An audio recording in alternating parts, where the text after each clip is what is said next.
Hi, I'm Mark Gaylor and I'm a Sony Digital Imaging Ambassador. Now in my own line of work I tend to gravitate towards using wide aperture lenses that also have incredibly fast autofocus performance, and that's because I'm often shooting rapidly moving subjects. Now I tend to use the G Master primes instead of Sony's FE 7200 G Master telephoto zoom because of those wider apertures. But now we need to rethink this again because we now have an FE 50 to 150 f2 telephoto zoom. I'll just move these prime lenses out of the way so we can compare the form factor of this new lens, which is closest to me, with one of Sony's existing telephoto zooms, which is the 100-400 G Master. Now you can see it's a very comparable size and weight to that older 100-400 lens. Now some people will say this is quite a big and heavy lens, but compared to what? Now some reviewers will want to compare it to maybe the Tamron or Samyang 35 to 150, but those two lenses are variable aperture zooms, and when we get past that 85mm focal length they're basically using the f2.8 aperture, so those offer no advantage to perhaps using the 70-200 Sony telephoto zoom. So this one however is a constant f2 aperture, and it is or does give you incredibly fast autofocus performance. It's no mistake that they colored this lens white. They're basically giving you a clear idea that this is going to be keeping up with your Alpha 1 or Alpha 9 III camera. So without much further ado, let's take a deeper dive into this lens to see whether it's an appropriate choice for your style of photography. Welcome to my review of Sony's FE 50 to 150mm f2 G Master telephoto zoom. Now this is going to be of great interest to people who are perhaps currently using the G Master primes because of those apertures wider than f2.8. So what you're looking at here is a 50mm, an 85 and a 135 G Master prime there, and you're looking at 3 in the bag perhaps, or 1 in the hand, and this new f2 zoom gives you that capability of having that aperture wider than f2.8 but all in one telephoto zoom lens. Now I am used to using a G Master prime with a very wide f1.4 aperture. Now I know there's a Tamron and a Samyang lens out there with an f2 aperture on that 35 to 150 zoom range, but I actually think at those wider focal lengths I'm much more attracted to using something that's wider than f2. So I'm not really disappointed that this new lens from Sony starts at that 50mm focal length. Here I've captured a whole range of sports using Sony's 50mm lenses. They're 85, here's a dog in action here, and also at a triathlon with the 135 G Master prime there at f1.8. Obviously the difference between 1.8 and f2 at that longer reach is going to be quite marginal here. So this is where this new lens, the 50 to 150, becomes super attractive. Now I've tested this on a whole range of rapidly moving subjects because it is very important that we can keep up with those G Master primes that I'm comparing this lens to. And as you can see, I picked this guy up in the distance and the whole sequence of images, 30-40 images, they're all pin sharp. Even when that subject gets to the really close range, the closest focusing distance of this lens, it's still going to be pin sharp, and that was very interesting to note there. Now some people do have reservations about some of the other telephoto zooms there that are not produced by Sony, so this is important to stress. This lens is a fast focusing lens. So I've tested this on a whole range of subjects, especially at close range, because this is where lenses tend to struggle a little bit more, because those lens elements are having to be moved rapidly when we get to those closer focusing distance there. So I've taken a number of these birds taking off here. And as you can see, if we zoom into 100% here, you can see, yes, it's holding focus on that eye. There's no complaints here. So I'm using this in conjunction with an Alpha 1 Mark II camera. So again, I've picked up this dog in the distance. We can just pick up some legs of the owner way over there in the distance. And I picked that dog up early, and the whole sequence of images is pin sharp. So as the dog gets really quite close, you can still see that it's holding focus on the eyes in that head. Now, as we get even closer, this dog is now filling the frame. I'm just cropping to the 16:9 aspect ratio here, but that focus is still holding on to the eye. And this is ultra reliable close-range AF tracking. Some lenses just can't keep up when the subjects get at such close range. So here's a dog full screen here, and if we zoom into 100% in the Lightroom here, you can see, yes, that focus is definitely on the eye. So I'm going to give this 10 out of 10 for fast focusing in my opinion. This is also going to be super attractive for people doing indoor sports, maybe basketball, etc., where your subject's a little bit closer. So this lens could be very attractive. Now these subjects are moving a lot faster than humans, so I have to say that I wouldn't doubt that this lens could keep up with those indoor sports.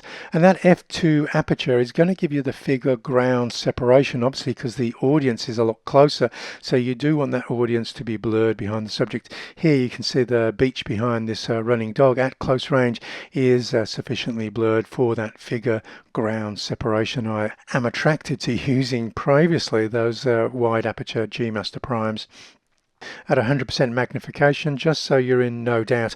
I will share the raw files with my patrons on patreon.com if you're looking to zoom in yourself.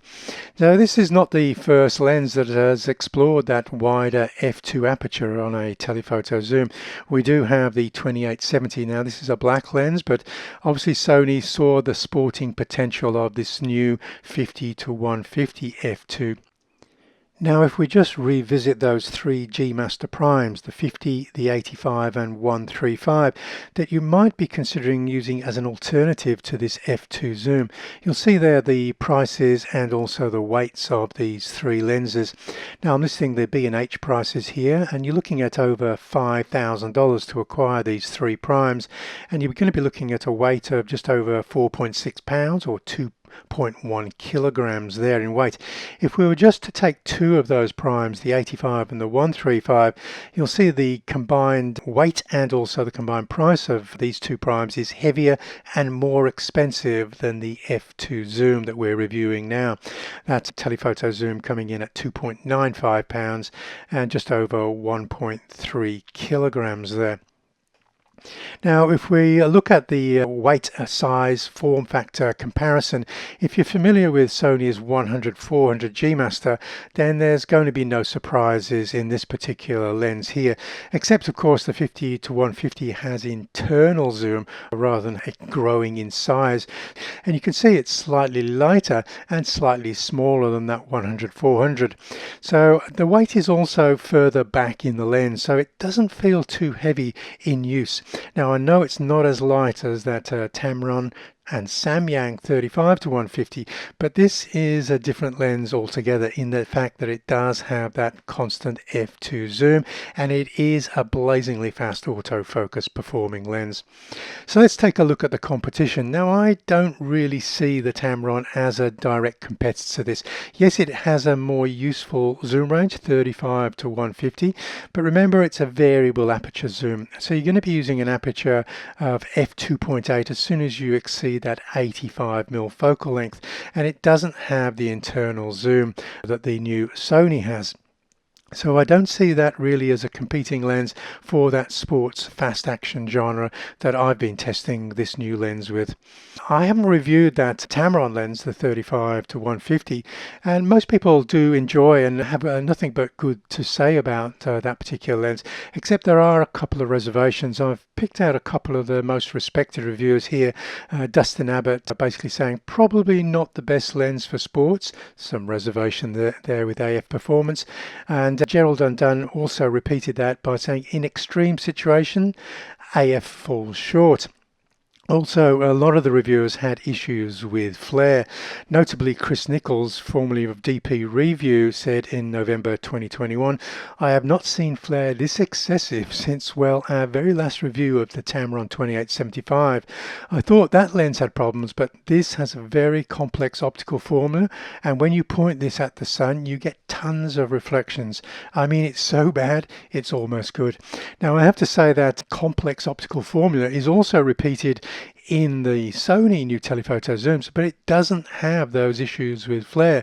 So I'm pointing directly towards the sun. The sun is just north of the frame here, and you can see there is no flare or ghosting visible in this particular image, shooting directly into the sun. So with flare, I'm going to give this a 10 out of 10 performance. Here, portrait shooting, I've just lowered the black slider in just to expand the contrast because it was a little bit weak in there, but no signs of ghosting whatsoever. Again, shooting into the sun. Sun's just outside of the frame here. Now these f2 zooms do have a shorter lens hood than a dedicated telephoto zoom. So if there was going to be any issues with flare, you would see it now, but we're not. We're not seeing any ghosting in this particular image. I actually have to include the sun in the shot in order to get any flare whatsoever. And that's just visible as those two little light areas down at the base of the frame.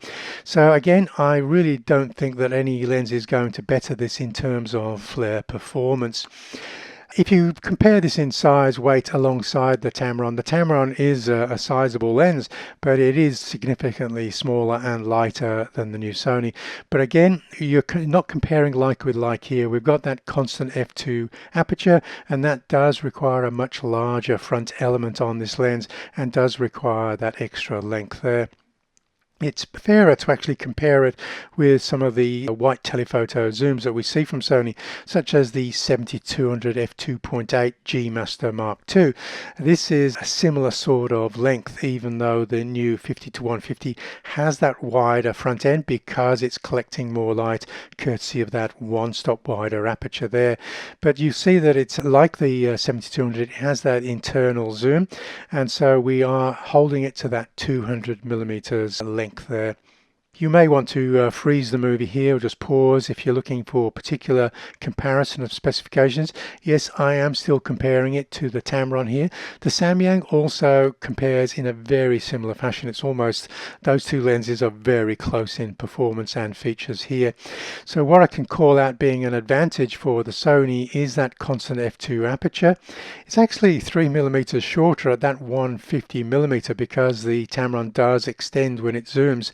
So yes, the Tamron looks a lot smaller when you locked it down at the 35mm, but it does grow quickly to the same physical length as the Sony 50-150. So yes, we have the internal zoom. We have 11 rounded aperture blades instead of 9, giving slightly superior bokeh there.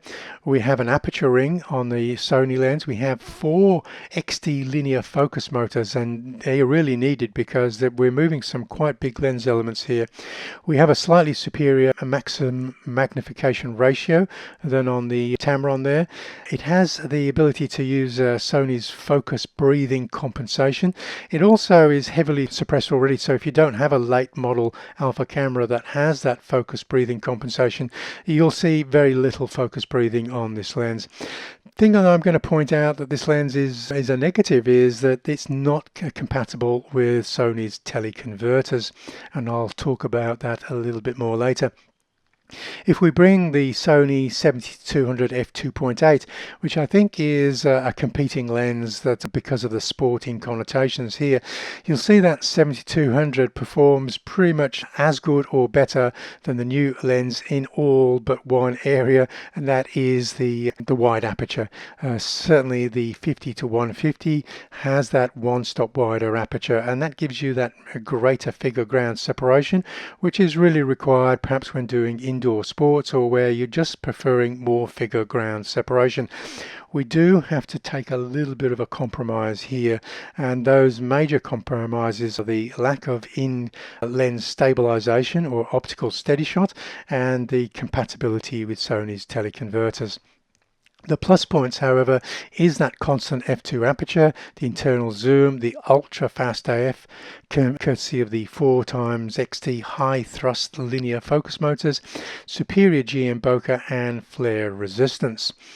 Just looking at some of the features, you'll see that some of the buttons are in quite a different position. They're further towards the front of the lens here. We've got an AF/MF switch, 3x custom buttons, full-time DMF switch, aperture ring, aperture declick switch, and an iris lock switch. The lens construction is quite complex. 19 elements in 17 groups. A lot of fancy glass here. 2 times Super ED, 2 times XA, 2 times the spherical lenses, 3 times ED, and nano AR coating. And this does perform. We don't see many, or if any, lens distortions with this lens. So it's definitely doing the job here. So let's take a look in the real world context. I'm not going to show you pictures of brick walls here. I'm going to show you 70mm focal length, wide f2 aperture. Notice the background is beautifully defocused here, and when we zoom into 100% magnification, absolutely G master prime sharp here. No complaints in this department whatsoever. Let's take it out to 150mm.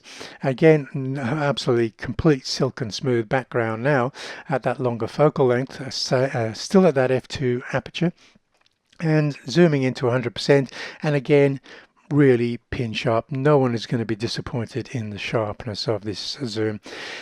It does have quite good close focusing performance here, a 0.2 times magnification ratio.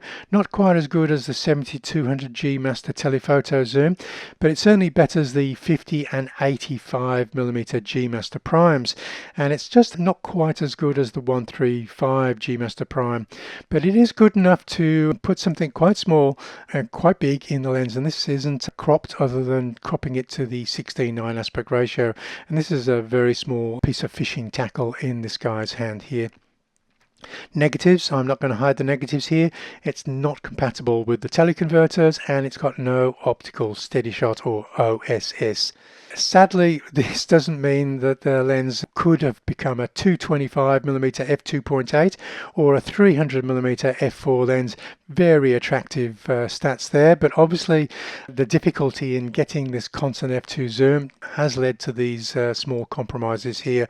So we are restricted to the 50 to 150 range here. Also, no optical SteadyShot. Now, for shooting videos, this is not necessarily a bad thing because we're probably going to be using the active or dynamic active SteadyShot. But when shooting sports, you're typically reaching for the mode 2 or mode 3, and we don't have that mode switch, or we don't have an OSS switch on the new 50 to 150. Now, normally I'd be reaching for mode 2 when shooting sports, when panning with slower shutter speeds. Now what you're going to be doing with the 50-150 is just switching the SteadyShot off in the camera menu. You're not going to be missing the SteadyShot if you're shooting with 1/2000th of a second or faster to freeze fast moving action. So I don't think this is going to be particularly negative for sports photographers shooting basketball at those faster shutter speeds. And it is a little bit short to be shooting motorsports, so I don't think it's a huge negative that it doesn't have that OSS in the lens itself. And as I said, it's not really going to be an issue for late model cameras that have got access to dynamic active SteadyShot when shooting movies here, because you are going to get a very stable piece of footage here when using that dynamic active in association with this lens. If you are using this lens with the slower shutter speeds in it for stills, however, and you're wanting that f2 aperture for figure ground separation, you are going to have to grab an ND filter, such as a 3 or 6 stop ND, to allow you to use those wider apertures with the slower shutter speeds. And that is going to have to be factored in, because there's no little drawer at the back of the lens to put in one of those small internal ND filters. You are going to be reaching for a big 95mm ND filter to put on the front of the lens there. So let's take a look at comparing maybe the G Master primes versus this new G Master telephoto zoom. Here I'm going to compare it to the 55mm Zeiss, just simply because I had this particular lens on my shelf. As a photographer, I tend to move straight from the 35 G Master 1.4 straight to the 85, and I use my legs to do the zooming in between. So I don't currently own either of the 50mm, so I'm comparing it with the 55, which is a highly respected sharp lens, even wide open. So here's the prime on the left and the zoom on the the right, captured at the maximum aperture for the zoom, stop down a third of a stop, which should give the prime a little bit of an advantage here. And we'll look at the central sharpness here, and if we take a look at the sharpness, it's hard to pick between the two. So we've got Carl Zeiss sharpness on this telephoto zoom, and as I said, that 55 Zeiss lens is a very sharp lens, especially in the center, and so we're looking like with like here, and I'm going to give again 10 out of 10 for this new telephoto zoom, that it does hold up when compared to a prime stopped down by a third of a stop. Let's take a look at comparing it now with the 85mm f1.4 G Master version 2 here, and now we are stopping down a stop on this G Master Prime. So again, we should see that the G Master Prime should theoretically outperform a telephoto zoom. So again, let's take a look at central sharpness here, and again, you're going to be hard picked to look at the difference. So again, I'm going to give both of these lenses 10 out of 10. And again, you're seeing why this lens is very attractive. Not only is it fast focusing, but it's giving stellar sharpness performance wide open here. Let's compare it with the longer 135mm G Master, and again I'm going to have to stop that 135 down a third of a stop. Now, a word of warning here, this 135 G Master is one of the sharpest lenses ever to be tested. If you head over to lensrentals.com, they are absolutely astounded with the sharpness of this particular 135. So when I test central sharpness here, I think the fact is that I'm going to give the edge here to the 135 G Master, but it's not by a long margin. I think we're looking at something that's very close when you're not zooming in to 100% here. So I'm going to give the new telephoto zoom, the 50 to 150, 9.5 out of 10 compared to the 135, which is high praise indeed, given the 135 is a spectacularly sharp prime lens. Concluding remarks, I think anybody who's looking at a degree of flexibility, who doesn't want to be carrying multiple camera bodies, carrying different G Master primes, and also just really don't have the time to change those primes, then this is going to be a very attractive new telephoto zoom for that 50 to 150 range. Yes, I'd probably have a telephoto zoom that's longer than the 150, maybe a 200-600 or a 300 prime, and I'd also supplement that with maybe the 35 f1.4, because I do value even wider apertures than f2 when using wide angle lenses. So I've got no reservations in recommending this particular lens to people who do want that figure ground separation. And if I get in quite tight now, closer to my subjects, you're getting that prime figure ground separation, as you can see from this shot. So I'm going to recommend this lens wholeheartedly. If you want to catch up with me online, just head over to my patreon.com/Mark Gaylor support channel, where I have ebooks, Q&A forums, member-only seminars, and also I'll make the raw files available for all of my camera and lens reviews available to my patrons. I also have cam set or camera setup files that also go hand in hand with these 600 and 700 camera setup ebooks here. So as I said, I also have those seminars, over 30 hours of seminars covering a range of different topics for my patrons to watch. So thumbs up if you've enjoyed this review, and I'll catch you online next time.